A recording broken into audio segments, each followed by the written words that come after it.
What does this mean? No doubt. This is it. This is the book Mubin. This is talking about the most clear, only one. This is it.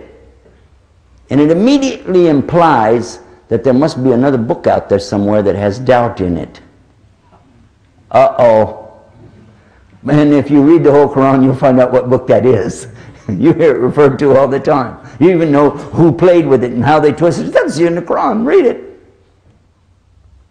I was so amazed. I'm not even to page 3 in Quran, and I'm like this. Wow. Then the next thing it comes, and this is the answer to what you asked for. Ehdina.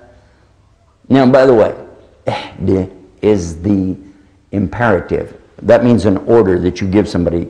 Like when you say qara'a or qari, you're talking about reciting. But when you say iqra, you're ordering somebody to recite. Iqra, you recite. It's like an order like this. So when you say ehdina, ehdi, I'm going to stop there because dina means us. Ehdi means you guide me. You didn't say please, by the way. You're ordering Allah to guide you. Allah likes that, by the way. He doesn't care. Doesn't hurt his feelings. It actually, Allah, you know, it's amazing how Allah actually likes when somebody said, Allah, I need your help. Why? Because you didn't ask for anybody else's help. You didn't. You were very clear. You knew who to ask. Allah likes that. He'll get upset with you. But then look what it says. Hudal lil muttaqin. Huda. What is Huda? It's guidance. You asked for guidance. Here it is. Ihdina siratal mustaqim. Hudal lil muttaqin. This what you're reciting right here will be a guidance. A guidance. But for who? Keep reading. الَّذِينَ يُؤْمِنُونَ بِالْغَيْبِ وَيُقِيمُونَ الصَّلَاةَ وَمِمَّا رَزَقْنَاهُمْ يُنْفِقُونَ. Oops. Oh boy. There's some conditions to getting this guidance, aren't there? Oh boy. I have to believe in the unseen. Allah's in the unseen. Hellfire's in the unseen.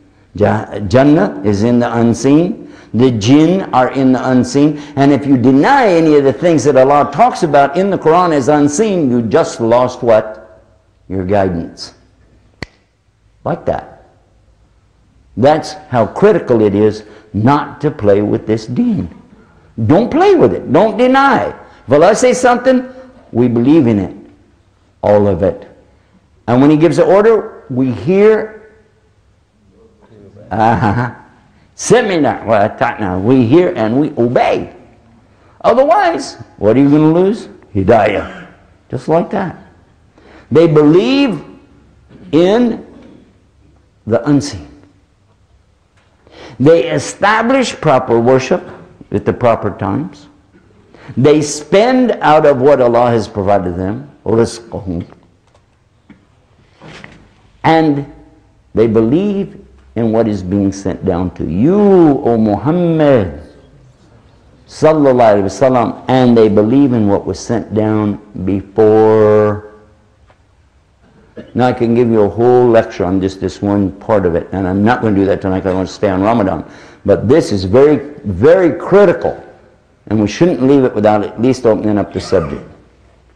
Because Muslims today have been highly influenced by an emotional charge brought about by a few people who are quite eloquent in speech, very motivated toward debate, but not really scholars of Islam. And what has happened, they have brought about more fitna than they have guidance. And I'm not going to mention anybody's names or how this thing come about, because that's not the purpose for this. But it's to share with you that you've been ordered to believe in what was sent before. How could it be that a Muslim would ever enter a debate about whether or not the Bible was from God, after he just got through testifying right here? Because if you don't want to be guided, then just say you don't believe the Bible came from God. It says it right there. Previous revelation is from Allah as well as Quran. Yes or no? Did he say it? Now, you know this book much better than me. You've been Muslim all your life. You've been walking past those shoes all your life and never saw them. Now, I will agree with you immediately if you said, but what they have today in the English form, of course that's not what came down. That's not even a discussion.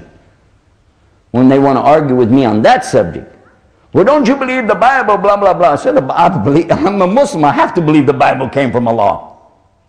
So then why don't you believe when it said, Paul said, I said, excuse me, don't tell me English, okay? Tell me what it said in Jesus' language of Aramaic. Bring me that and we'll discuss it. Because I don't believe Paul to be a God or a son of a God or anything else. But I do believe in Jesus. My book orders me to believe in Isa alayhi salam. So I do believe in that. So you just bring me anything he wrote and we'll look at it. We'll analyze the handwriting, date it, carbon date it, and find out. I'm with you. Let's do it. Go for it. In the meantime, what we do have that came from Muhammad sallallahu alaihi wasallam is testable evidence, because over 10 million human beings walking on earth today have memorized the entire Quran and can give it to you just that quick. And it's the only book on earth. If every book on earth was lost, destroyed, burned up in a fire, we could bring it back exactly word for word, dot for dot, jot for jot. Until you get something better, we'll stick with that, okay? So I'm with you 100%. Yes, the Bible came from Allah. It says so. So we're the first to say, yes, it did. It's not even a subject for us. And you know what? You put out more fires with that than you do all these debates. A Baptist minister once told us that debating causes a lot of heat, but it doesn't give off very much light. And that's what we find today, a lot of hotheads, a lot of real emotional, hopped up, hot-headed individuals ready to go right to battle, to war. Let's kill all those infidels, talking about us, and saying we're calling them infidels, and Muslims calling them kafir, and what is the benefit? Where is the benefit in any of this for anybody?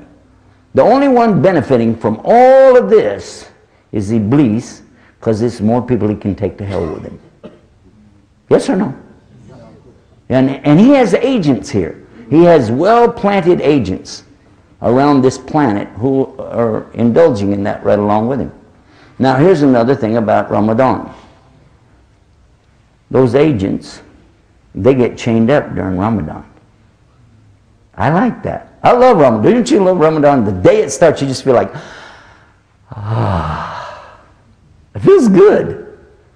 And you wonder, what is it? You think it's because you're fasting? It is, partially. But it's also because the shaitan are chained up. Yeah. They're not nailed to the floor. They can still move about a bit with those chains. I know. There's still a little bit of it. But nothing like it, you know. Nothing like the rest of the year, is it? Subhanallah. Subhanallah. How great is this fasting? I'm going to come back to what the Quran was telling us about this guidance, though. Because I need hidayah. And the way I'm going to get hidayah, Allah says I need taqwa. Okay, the key, there's a muftah in Arabic language, it means key. And the key to this hidayah is a taqwa. He just said that.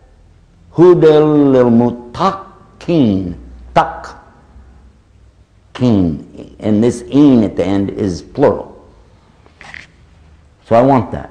And that's why I want to show you in the same surah, verse 183, when Allah says, Ya ayyuhalladhina amanu kutiba alaykum as-siyam. And then he's continuing by telling you, as it was ordered for those people before you, that you may attain a taqwa. That's one of the ways. Another way, establish the salah. Another way, pay the zakat. Another way is regular charity. All of these things help you build this taqwa. And when the taqwa comes, then what comes with it? Hidayah. Okay, so this means we need to digress for a moment to consider what another scholar shared with us at the beginning day of Ramadan. It was like the day before Ramadan, and it was on, I think, a Saturday, and we were in a dars, and he began to talk. I was so fascinated, I didn't